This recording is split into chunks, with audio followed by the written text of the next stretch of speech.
Today at the National Press Club, Chief Executive of the Australian Chamber of Commerce and Industry, Andrew McKellar. With the government's Jobs Summit a fortnight away, Mr McKellar will outline the business community's case for economic reform. Andrew McKellar with today's National Press Club address.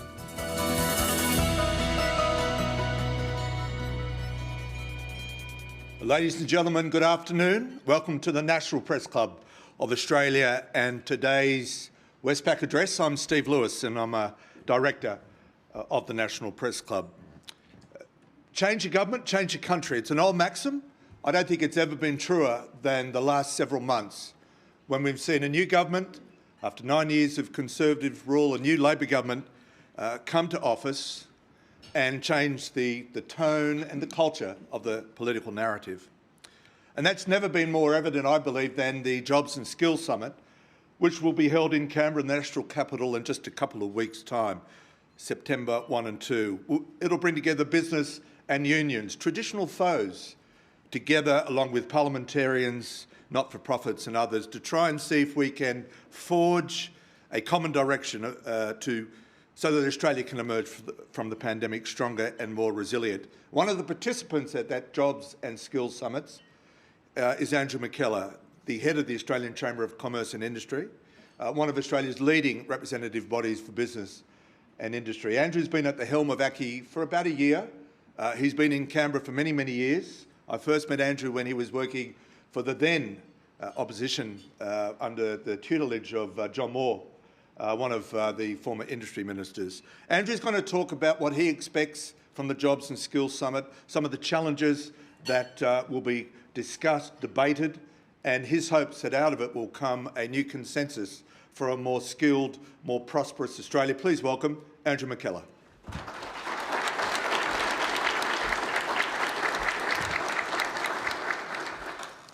Well, thank you so much, Steve, for that introduction. And indeed, it's wonderful to look around the room, see so many familiar faces, so many friends, so many members of ACCI. So I can begin today, firstly, by acknowledging the Ngunnawal and Ngambri people, the traditional custodians of the land on which we meet today. We honour their ongoing connection with the land, environment and the community in this region. I warmly welcome also any Aboriginal or Torres Strait Islander Australians joining us or watching this broadcast today. Can I also acknowledge, of course, a number of very special guests joining us today, including Xavier Simonet, the CEO of Austrade, and also Mr Tim Yeend, the Associate Secretary of the Department of Foreign Affairs and Trade. In addition, there are a number of ambassadors and other senior members of the Diplomatic Corps in the room with us today. Your Excellencies, a warm welcome to you. So, ladies and gentlemen, we are in a competition for our future. Just as the 2.4 million Australian businesses compete every single day, the realignment of the global economy requires that we too must compete. Over the coming decades, there will be significant challenges to simply maintain, let alone improve on, economic growth and the broader well-being needed to secure national prosperity and the way of life that we all aspire to. A sustained and comprehensive commitment is required so that the economy has the dynamism to deliver the sustainable economic growth that we need. Only with competition can we lay the foundations for a prosperous Australian future. Competition is what built Australia and what powers it forward. Competition is what enabled businesses to be innovative, agile and resilient through a once-in-a-century pandemic. And competition is what will enable us to overcome the challenges and realise the opportunities to revitalise economic reform now. It's the nature of this competition that makes voices like ACCI so important. It's important because many of the big challenges begging meaningful action require state, territory and federal governments to work together. through our federation, ACCI's federation, of state, territory and local chambers of commerce, we will work with policymakers at every level to ensure that job creators have a seat at the table. It's important because the decisions that will determine our economic future won't just be made in the boardrooms of our biggest employers, they will also be made across the countertops of millions of small businesses and the kitchen tables of hardworking families. Our network of leading industry associations and major companies means we can leverage our economy-wide network for business, big and small. And it's important because, as the pandemic has proven, Australia's economy is undoubtedly a global one. As members of the International Chamber of Commerce, business at the OECD, and the International Organisation of Employers, our global ties make ACCI a strong advocate for greater international economic engagement. For Australia to remain internationally competitive, a renewed and ambitious reform agenda is required to support our economic prospects. Yet many have lamented the inability of our political leaders at times to elaborate a convincing narrative for far-reaching economic reform that is required. We go back to the Hawke government, which began with the 1983 Economic Summit, and that sets a high bar for the consensus that the Albanese government possibly hopes to now emulate. Against the backdrop of the Prices and Incomes Accord, that 1983 summit set in motion a comprehensive economic agenda led by then Treasurer Paul Keating that systematically reduced tariffs, floated the dollar, privatised government assets, instituted broad deregulation and reformed competition policy. It was an ambitious agenda. The Howard government continued a program of winding back regulation, boosting competitiveness and reformed our tax system with the introduction of the GST. However, the Howard government's early success in workplace reform was followed by changes under work choices that many would say pushed the boundaries too far and contributed to that government's ultimate defeat and also to a reversal of those particular reforms. The Rudd government began with lofty ambitions, but its attempt to implement reforms such as the Carbon Pollution Reduction Scheme, CPRS, failed, giving rise to the decade-long and futile climate wars that hopefully we are only now just emerging from. The far-reaching Henry review of the tax system was doomed as a result of the proposed mining super profits tax, and nothing like it has been attempted since. Yet it's not as if we are incapable of achieving major economic change. History tells us that we can. The realisation of earlier reforms required bold and innovative leadership, and in many cases it was difficult to build consensus behind these ambitions. Courage was needed to press on with the changes that enhanced our place in the world. As we move towards the Jobs and Skills Summit, the challenges we face are clear. First, supply-side constraints are holding Australia's economy back. These include an historic worker shortage, the most acute supply chain disruptions in half a century, and an unprecedented stimulus overhang, all contributing to a 21-year inflation high and an end to cheap money as the Reserve Bank tightens its belt. Second, a gridlocked industrial relations system, stopping efficiency and forcing down international competitiveness of Australian business.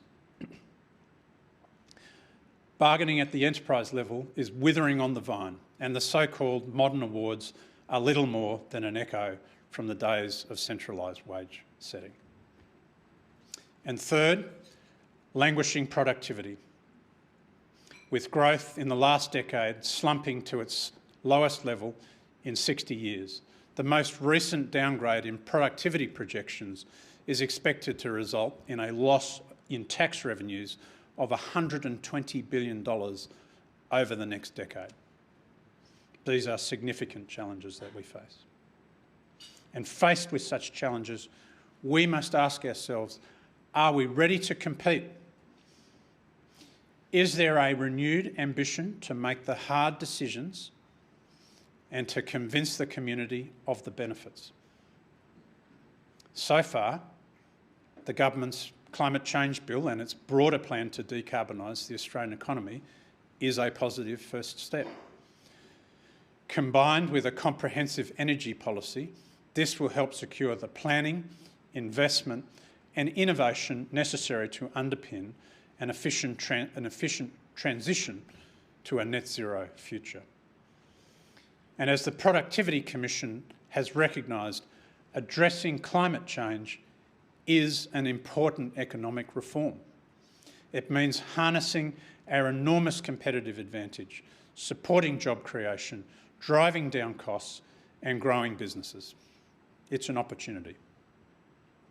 But what about the broader challenges to revive stalled productivity and to foster economic growth? How do we stack up against our competitors? Here, meaningful action necessitates that we engage thoughtfully in debates of our economic future and recognise the role that free enterprise must play. Businesses must not and will not stand on the sidelines in these debates. Now, I understand that many will be sceptical about what can be achieved at next month's Jobs and Skills Summit. But I think we need to be optimistic, and business must play its part. Indeed, this is the best opportunity we've had to restart substantive economic reform in more than a decade, perhaps even in a generation. With international borders flung open, our competitors are racing to access the best talent, the best markets and the best ideas, and Australia is at risk of falling behind. Indeed, ACCI's objectives for the Jobs and the Skills Summit reflect this challenge to play catch-up. First, we are in a global competition for talent. Now, every week, I talk to CEOs and business leaders across multiple industries in each state and from businesses of every size. And they tell me this: Australia's workforce shortage is a crisis. It's causing supply chain bottlenecks and driving up inflation. It is undermining growth of every business. Employers are furiously competing to attract and retain the talent that they need in the tightest domestic and global labour market in decades. And in response, the Chamber has outlined a three-pronged approach to address the dual dilemma of jobs without people and people without jobs. It's a plan that will build our workforce and enable Australia to stay competitive. First, we need bold skills and training reform. Indeed, the best way to increase skilled talent is by training our own. The finalisation of the new National Skills Agreement by state, territory and federal government is a top priority. This new agreement needs to deliver a real funding increase to our vocational education and training system. It needs to grow the number of funded students. Establishing a new body called Jobs and Skills Australia that the government has committed to do. This will be instrumental in tackling the burgeoning skills deficit and to future-proof us against recurring worker shortages. Past experience tells us that Australia's vocational education and training system works best when it is working in lockstep with the needs of industry. We're working closely with government and the ACTU to ensure that industry is represented at all levels of workforce planning and the skills system. The surge in apprenticeship numbers in recent years under the Boosting Apprenticeship Commencements program has proved to be outstandingly successful at rebuilding our skills base. Unfortunately, the new apprenticeships incentives that were put in place by the previous government in its budget in May are simply not enough. We cannot afford to see apprenticeship numbers nosedive again. At a minimum, there should be a 30% wage subsidy in the first 12 months of apprenticeships and first 6 months of 1-year traineeships. If we can do that, this will help ease some of the financial pressure that businesses face when taking on an apprentice or a trainee. Second, there is still much more work to do to get people off the sidelines of the labour market and back into the game. With unemployment at 3.5%, we must maximise workforce participation and recognise there's never been a better time to get those that face significant barriers back into the workforce. Promisingly, participation levels are at record highs, particularly for women. But the gap is closing too slowly.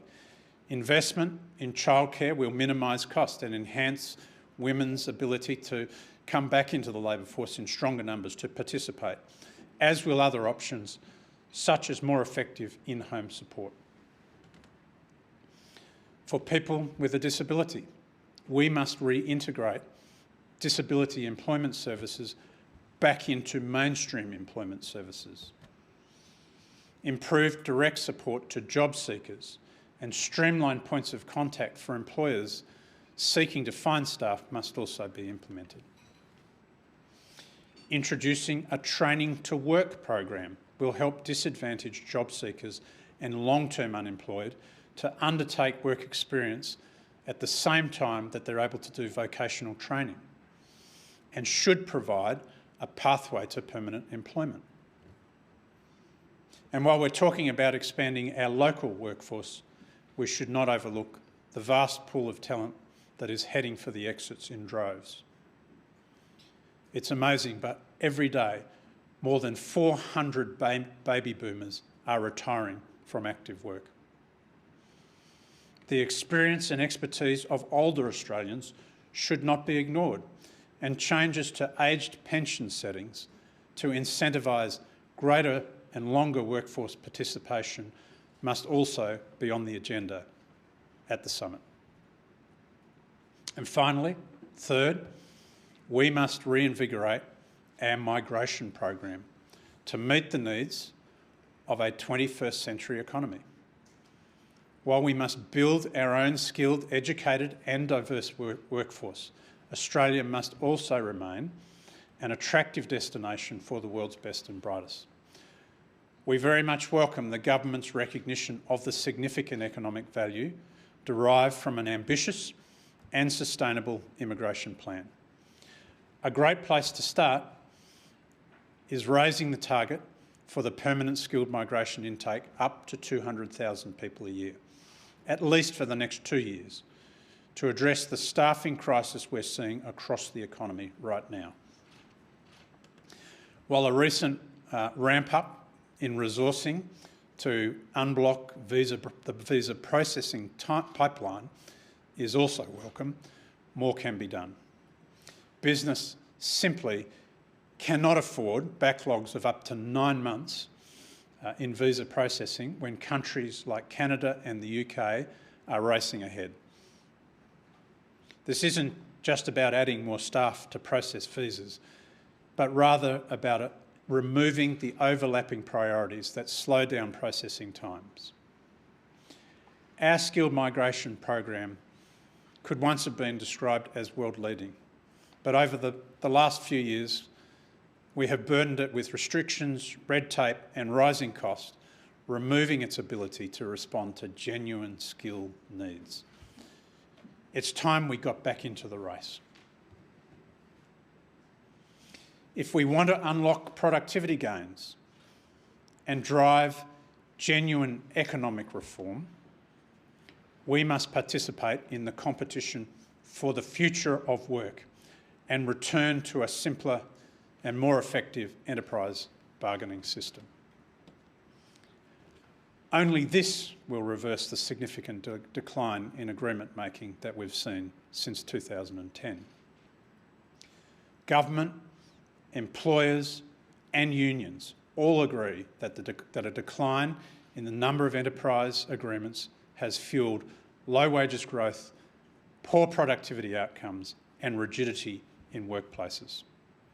The summit provides an important opportunity for these groups to come together in a collaborative manner to agree some practical solutions. Government must be an active participant in these discussions alongside business and unions.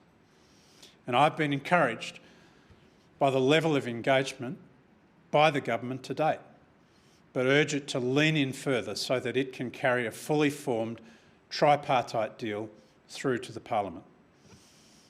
Any deal must also be endorsed by a truly representative cohort of business and union representatives. With its diversity of size and industry, business is represented by more than one voice. And it is medium-sized businesses that have seen the greatest decline in agreement making. And it's through them that the greatest gains can be achieved. And it's for this reason that ACCI is working with the BCA and with AI Group, the three peak employer groups, in an effort to put forward a joint proposal ahead of the summit. ACCI is approaching this process with three priorities in mind. First, we want to achieve sensible and modest reforms at the summit, achievable reforms. We will be putting forward specific proposals where we believe consensus can be achieved. Not a wish list of every employer demand. If a deal is to be won, other parties should approach this process in the same spirit. We remain open to all changes put forward by others in good faith and that will make the system better for all. Secondly, a priority must be fixing the Fair Work Commission's unnecessarily technical and complex agreement-making process. Multiple independent reviews have found this to be the primary contributing factor to the decline in bargaining. Thirdly, all aspects of agreement making, including bargaining, the approval process and the application of the Better Off Overall test must be considered. The Better Off Overall test has become a point of contention between business and unions in recent times. This should not be the case. Recent Fair Work Commission decisions have distorted the intended application of the boot, as set out in the Fair Work Act, making it too inflexible and turning businesses and unions away from agreement making altogether. There are certainly mutual gains to be had by considering modest changes to how that test is applied that would not leave employees worse off. We do not propose to put forward any changes that would see employees worse off. We must focus on reforms that shift the needle, that make a real difference. And that's why we are a bit puzzled when we see claims that the trade union movement is prioritising things like the abolition of the right for parties to apply to terminate expired agreements. The reality is this can only be done by the Fair Work Commission if it's satisfied that it's in the public interest and if it's taken into account the views and interests of all parties to the agreement in question. It's not a unilateral right. For us, reform has got to be about much more fundamental issues that go to the heart of ensuring that our industrial relations system is responding to the future of work.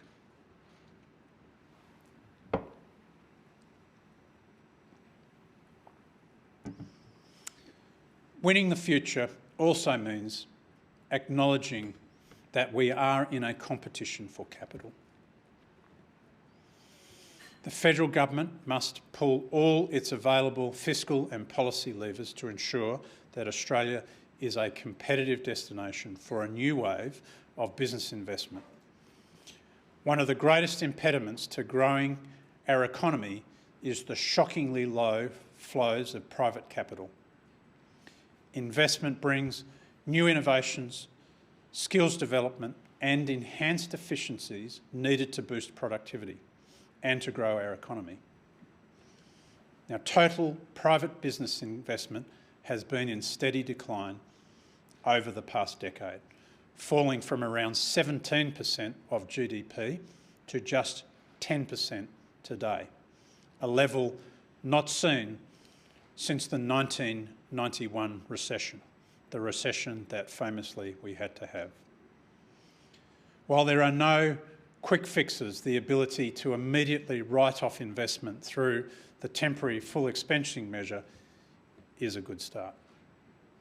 Extending this program beyond 2023 will be instrumental in encouraging businesses to make ongoing and renewed investments. Large-scale investments are also needed to achieve the greatest productivity gain. An investment allowance with a further 20% tax deduction on major investments above $500,000 in plant, equipment and machinery will further stimulate this outcome. As surging inflation and rising interest rates continue to chip away at economic conditions and drive up costs, business investment risks being further derailed. With the right policy settings, we can turn the tide and enable small and medium enterprises to level up against their international counterparts, inspiring innovation, growing paychecks and creating jobs across the country. Our globalised economy also necessitates a competition for markets. Seaports are critical gateways for goods entering and leaving Australia, yet Australia's rank as some of the least productive ports in the world, snarling supply chains and slugging business, workers and consumers with increased costs.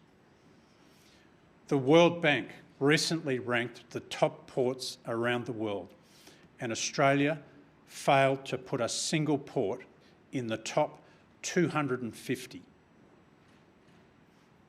Meanwhile, the MUA maintains its chokehold on Australia's ports, trashing any measures that would encourage a more flexible and more responsive workforce. Indeed, a report released last year by the ACCC found that rolling industrial action has destabilised the operation of Australian stevedores in our ports for more than a decade. Today, the stakes are especially high. Australian businesses are still grappling with the supply chain challenges associated with the war in Ukraine and the disruption of the COVID-19 pandemic. Cutting the performance gap of our ports is critical to address Australia's languishing productivity, and it will provide access to global markets. Because uncompetitive ports mean uncompetitive businesses. Achieving a high level of productivity requires containers to move as quickly as possible through our ports and keep transportation costs at a minimum. Family and friends style clauses, such as that agreed between Hutchison Ports and the MUA, mean that 70% of new job appointments must be sourced from employees, families and friends, or a union list of names. These sorts of clauses must be barred in any future agreements approved under the Fair Work Act. The same goes for clauses that prevent job losses from automation. We are shooting ourselves in the foot if we stifle access to efficient and innovative port operations that our competitors already have in place. We must use the bargaining system to provide for workforce upskilling rather than simply delaying the inevitable. Furthermore, complex regulation, overlapping agency administration and undue red tape governing our ports has similarly curbed their productivity. With over 30 agencies and 200 legislative mechanisms governing the operation of international trade, it is vital that federal and state governments reform Australia's international trade regime to streamline their operation.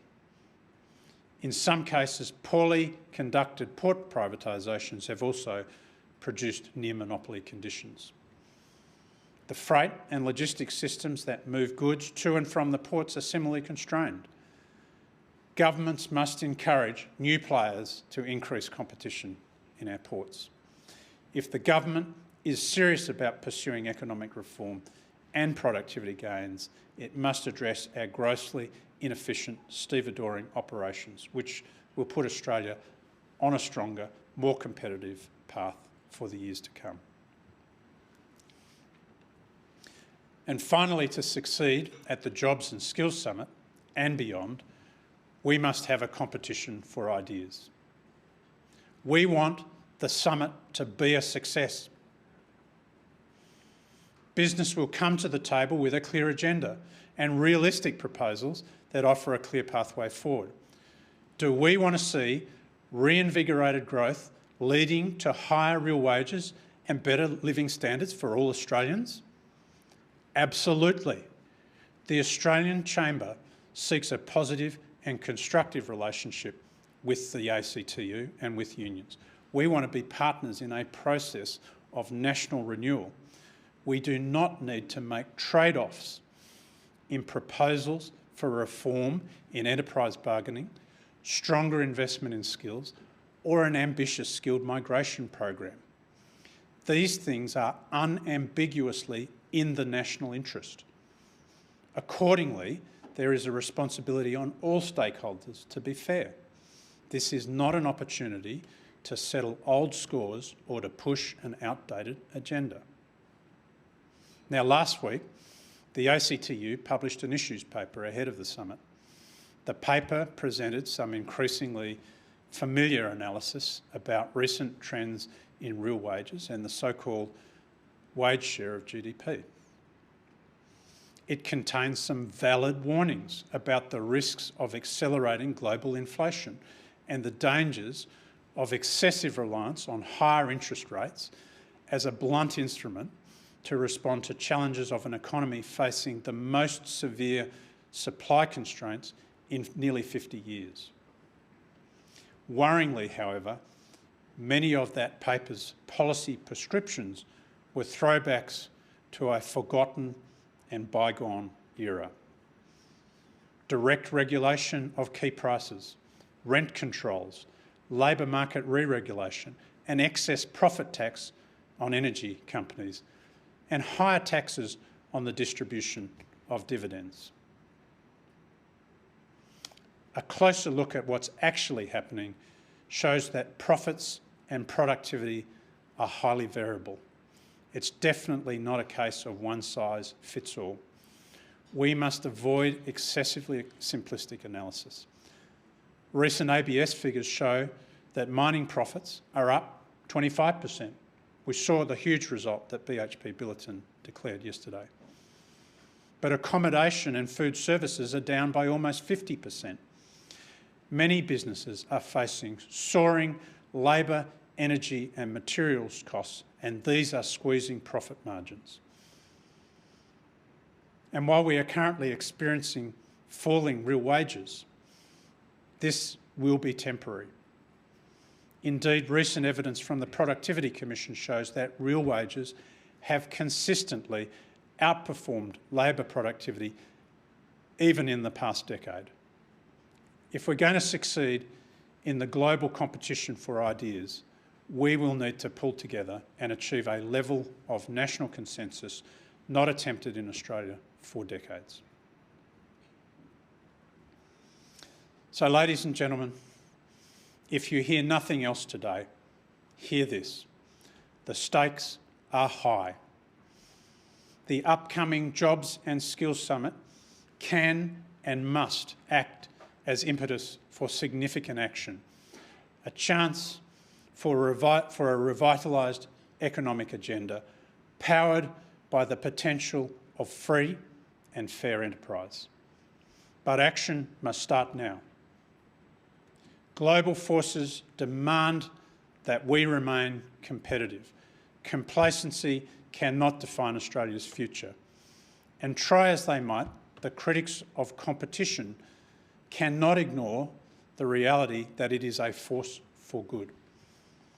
That's why ACCI will never cease to fight for business, boosting prosperity, creating jobs and making Australia a better place to live.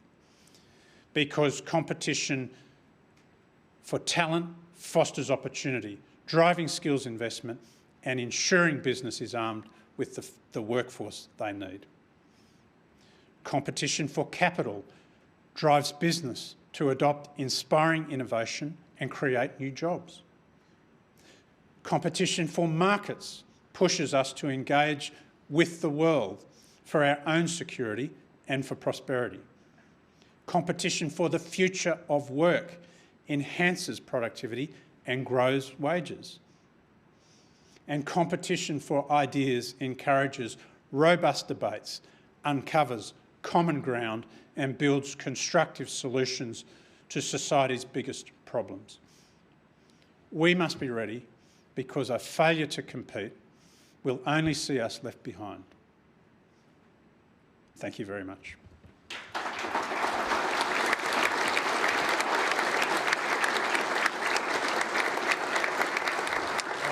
Andrew McKellar, thank you very much. It was a very comprehensive speech, lots to unpack. It may be coincidence, but while you were speaking, there was good news for the Australian employment market. Scott Morrison announced he's not resigning. Let's talk now about the Jobs and Skills Summit. Jim Chalmers has just put out the government's template agenda, if you like, and reading through it and reading through your speech, there are a lot of common interests and elements. But as you noted in your conclusion, when it comes to business and the ACTU, two of the key players at the summit, you are miles apart on some of those key issues. Can you see a way forward towards a consensus, or are the divisions just too significant to bridge? Well, look, thank you, Steve. And as I've made very clear, we will come to the summit with a very constructive approach. We think it is fundamentally important that the summit is a success, that it does set the stage to really enable a renewed spirit of consensus in Australian public policy, and that we can make progress. So, look, I see that there are some gaps there on questions of immigration, on questions of enterprise bargaining, between business and between the unions. We have been working, as I said, behind the scenes. I mean, one of the first preconditions is we've got to have a unified and comprehensive position from business. We're working hard to achieve that, and I'm confident that we will do it. So you mentioned that that the BCA, the AI group under Innes Willox, and yourselves, ACCI, are working together. Will you release your wish list before the summit? And if you had one, what's the number one priority going to be for business coming out of the summit? Can you tell us that? Look, I think that the top thing I would say is I think we've got to address our migration system. We've got to free that up. We've got to make it so that it works responsively to the circumstances. We have to fix enterprise bargaining. I think if we can do those two things, then I think we will be able to get in place some very quick measures that will change the country quickly, which will allow business to respond to these absolutely pressing, crushing shortages, skill shortages, and supply chain disruptions that we're facing at the moment. We need to increase capacity. We need to be able to restore confidence in business investment if we're going to make a change. We can't just go on with an old policy prescription in those areas. Let's go to questions from the working press. Julie Hare. Hello, Mr McKellar, thank you very much for your speech. I'm Julie Hare from the Australian Financial Review and I'm on the board of the National Press Club. I'd just like to pick you up on your comments around skills and training. You spoke only about vocational education and apprenticeships, and yet the National Skills Commission has estimated that 9 out of every 10 new jobs in the next 5 years will require a university degree. So why have you overlooked the importance of higher education or a university education? I'd also like to know, just across vet and higher education, what levels of centralised workforce planning you would like to see, if at all, and how it would work. And thirdly, sorry Steve, I just noticed your call for a 30% wage subsidy for first-year apprentices. I wonder whether that would do anything to improve the current 50% dropout rate of apprentices, 1 in 3 drop out in their first year, or whether it is just rent seeking from businesses. Well, thank you, Julie, for your questions. A trio of questions. Trio of questions, indeed. So I'll try and take them as best I can recall them. So, look, the first thing, of course, you are absolutely right on the fact that so many of the skilled people coming into the workforce in the years ahead will come out of that tertiary education system. That's undoubtedly the case. Now, we do have some members in that space, and it's essential that, of course, our tertiary education system is responsive. I guess I'm a business organisation with members primarily working in that vocational education and training and apprenticeship space, not exclusively. We cover a broad spectrum, but I think here, in terms of those policy priorities, those are areas where we see things needing to be fixed, needing to be responsive. That new national agreement on vocational education and training, it does need to deliver a real increase in funding. We do need to increase the number of places there. And what we need to ensure is that it's not just all in the public TAFE system. We have to remember that the overwhelming majority, vast majority of training that's delivered through that system actually comes through private sector training providers as well. So we need to get that balance right. The other point that I will go straight to is the apprenticeship issue. I mean, apprenticeships, trade apprenticeships and traineeships are a critical pathway into the labour market. And I don't think we should look down on that. I think what we should do is say that we need to have strong levels of opportunity for people for whom that's the pathway into a job for life. Now, historically, the challenge for apprenticeships has been for an employer to make the business case, particularly in the first year, to take somebody on, to take that risk.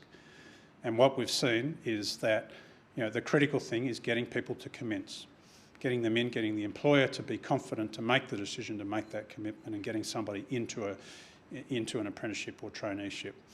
And the thing about the Boosting Apprenticeship Commencements program is it did make that difference. We got to a point where employers were much more confident to do that. We saw apprenticeships coming through in record numbers. We don't want to see that drop away. We've said, I know it was expensive, and that's why we've said, well, let's not keep going at that more expensive rate. Let's pull it back to something that is more fiscally sustainable. We say 30%. I think on this point, actually, the ACTU are saying more.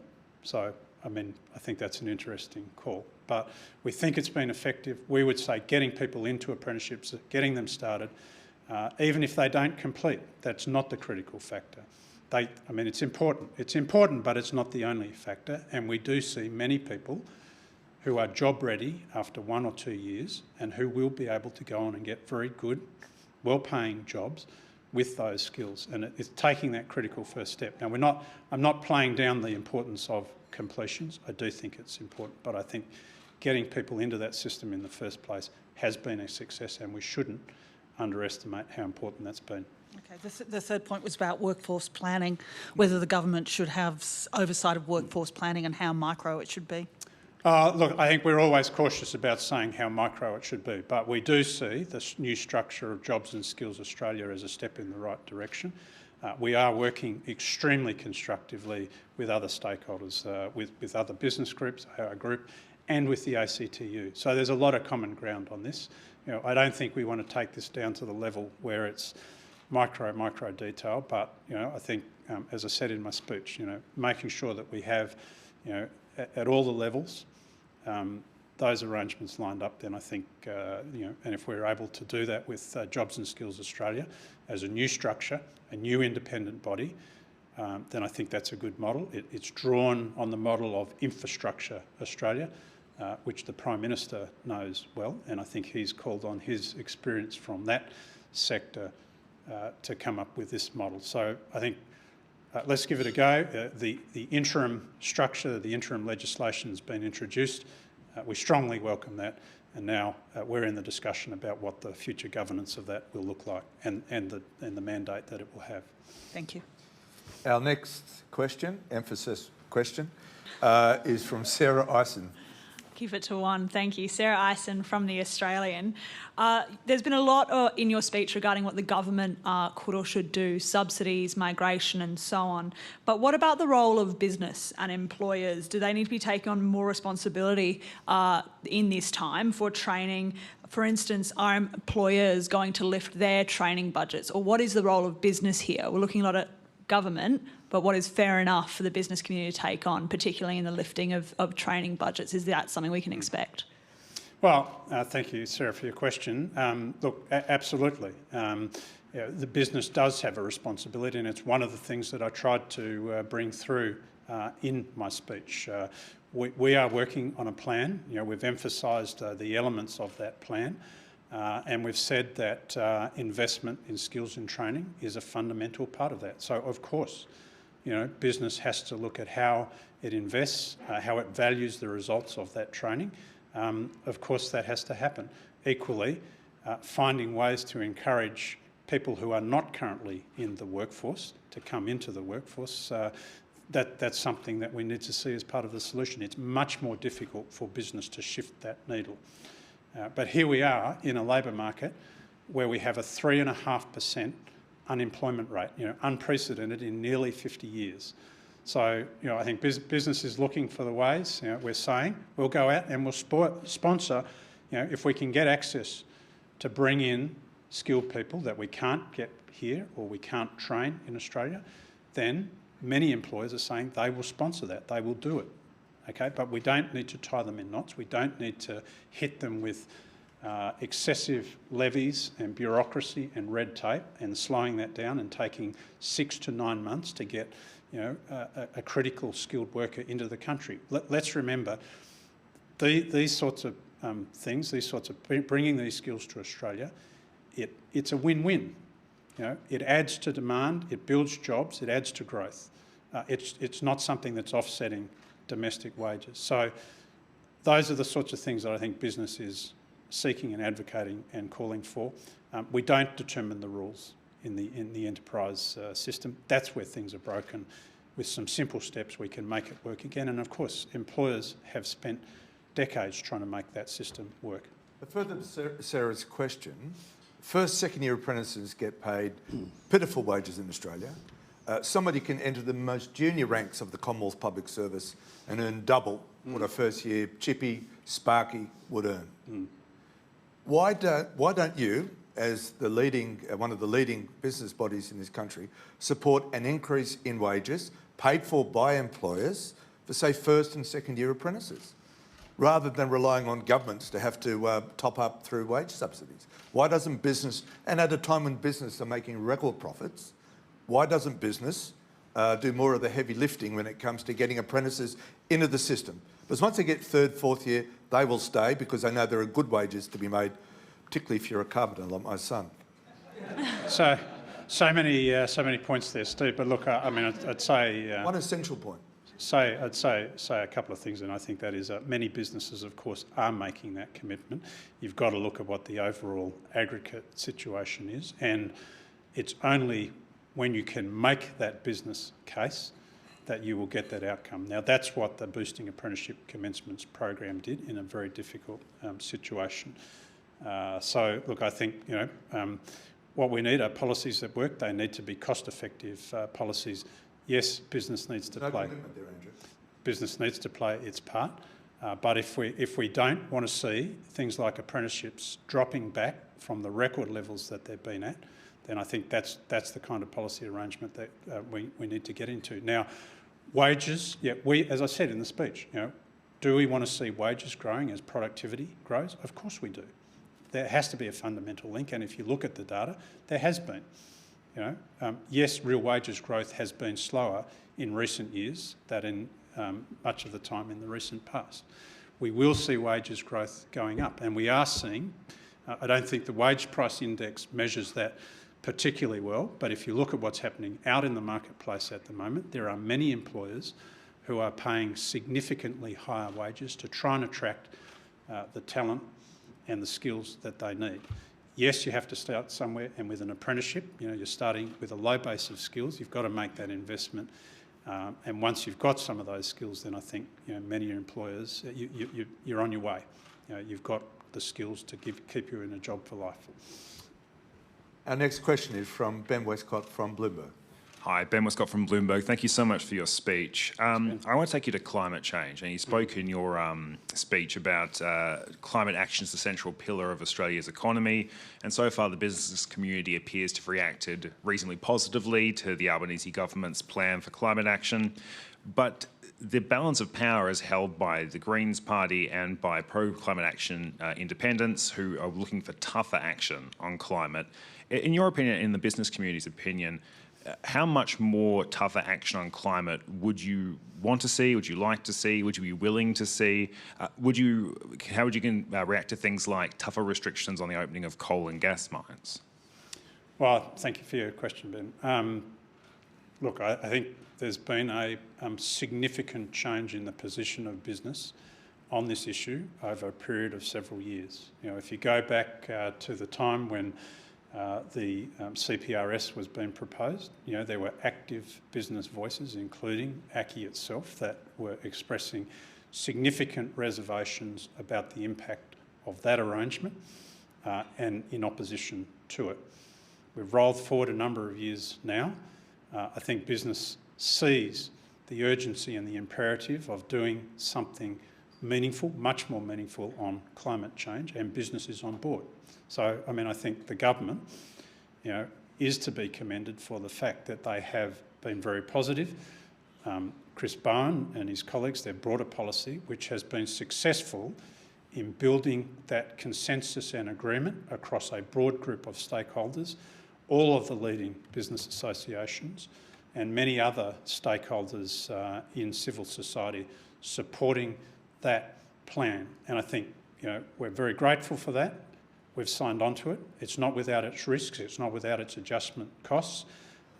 We've got to go along with that because we recognise that the costs of not acting are much higher than the costs of taking action. Now, for business, one of the top priorities is having access to affordable, secure, sustainable energy. That's a critical part of the equation. We've seen in recent times how the energy system, electricity system, gas supply is struggling at the moment. So getting that essential investment into areas like new renewable energy capacity, upgrading the network to take that energy, that's fundamentally important. Business is on board with that.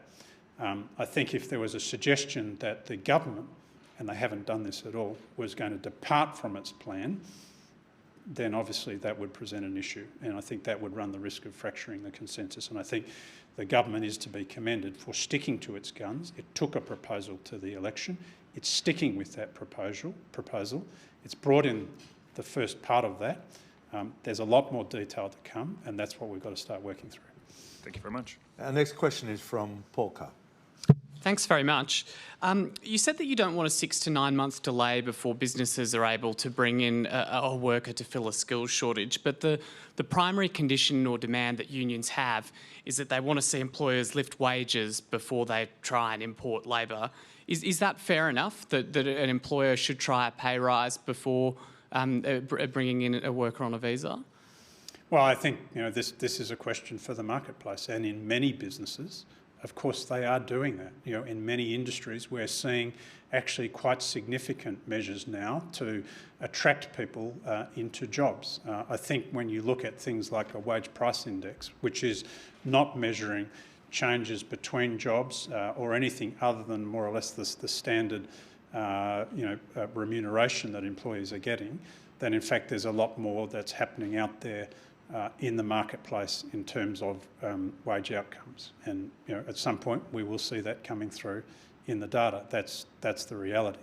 But the idea here that we've got to have some sort of artificial mechanism or checkpoint before we start responding to the crisis that we have, I think is not the right notion. I mean, today I'm seeing reports that the ACCU has brought out another paper. I haven't had a chance to go through all of it, but I've seen part of the discussion in that is that the threshold, the income threshold, before a business can access the immigration stream, temporary immigration stream, they want to increase that from the current level of $53,000 a year up to $90,000 a year. This would kill many areas of the immigration program overnight. It's not a positive move. I mean, we've said that some increase in that threshold could be contemplated, but the reality is we need to recognise that there are very different circumstances across different industries and different businesses, and something that might apply in one sector where there's skill shortages is not the same as what it's going to be in another. What does some increase mean? Would you be happy with, say, 70,000 as a compromise between business and unions as a show of good faith ahead of the Jobs Summit? Well, we've put on the table, we've said what we think a threshold, a new threshold of 59,000, 60,000, something of this order of magnitude would be realistic.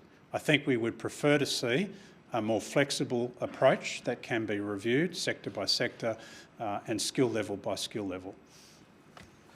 Our next question from Nick Stewart. Two brilliant ideas that you began with for change. The third is going back to this issue, immigration. It almost sounds as if you want to push immigration back up, push unemployment back up beyond 4%, because that way it's easier to find workers. Is that true? Shouldn't there be a more emphasis on actually training, as you began, that VET training for our workers to actually get that rather than employing a temporary solution that will end up with a longer-term problem requiring more immigration down the track? Well, no, we're certainly not suggesting that at all. I mean, the reality is that the challenge, as I said in my speech at the moment, is jobs without people and people without jobs. What we want to see is an outcome. I mean, we want to maintain Australia at full employment. At the moment, we are at or beyond full employment. It is actually physically impossible to match the vacancies that we have, which are at record levels, with the people who are saying that they are not in a position.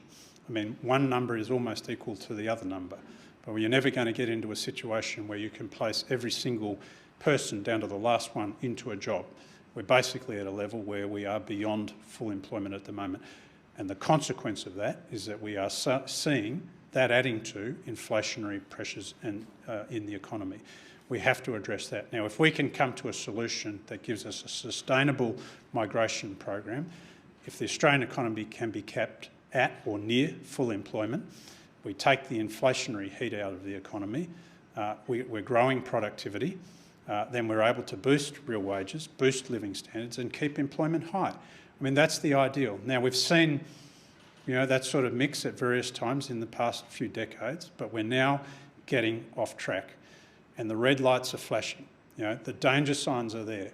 If you go back, I mean, we look at charts all the time. If you go back, and we have one of the longest running business surveys in Australia. If you look at our survey, sponsored by Westpac actually, if you look at our survey of industrial trends, it goes back to the 1960s. You can see a spike that happened in terms of labour shortages in 1974 and materials shortages in 1974.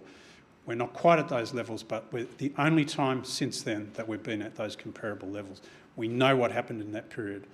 Now bell-bottom jeans might have been making a comeback in some places, but we don't want to go back to the mid-1970s in terms of economic policy. That's for sure. Yearning for the good old days. And our final question today from Ella Hodgman. Ella Hodgman on behalf of Tim Shaw. Thank you for your address today, Andrew. Can you please provide some practical examples of where your members will employ older Australians and pensioners 2 to 3 days a week, assuming the federal government raised the pensioner income threshold as an outcome of the forthcoming Jobs Summit? Look, I think there are many, many different opportunities, and here, I can't prescribe, what are the particular areas. I've seen many examples of situations where older Australians are saying, I have skills, I have a professional background, or I have some trade skills that I want to continue to use. Are they in a position to make that choice, or do they face a penalty if they're on the age pension? That if they choose to do that, if they want to work more than 1 day a week, then they're going to see some of that pension stripped away at a pretty aggressive rate. And that's the feedback that we're getting. I think there are many businesses out there that see great opportunities for older Australians perhaps over the age of 65, who have that great set of skills and experience. They don't necessarily want to work 5 days a week, but they should have the opportunity, if they choose so, to work 2 or 3 days a week. Now, the good thing on this is, we are having a good discussion with the government on this. Only yesterday I had a meeting of my members with the Treasurer. We talked about some of these issues. We know that they are looking at this very carefully. We'll see what comes out of that analysis, but I think it's a potential opportunity, and we've got to find some way. We know that in Australia, if you compare our labour force with that of, say, New Zealand, in New Zealand there's a much higher proportion of people over the age of 65 who are still in the workforce. If we had the same level, there'd be another 400,000 or 500,000 people we could bring into the labour force. So that's an opportunity we're missing out on at the moment. It's a choice that people want to make. We should give them that choice. Ladies and gentlemen, let's conclude on that note.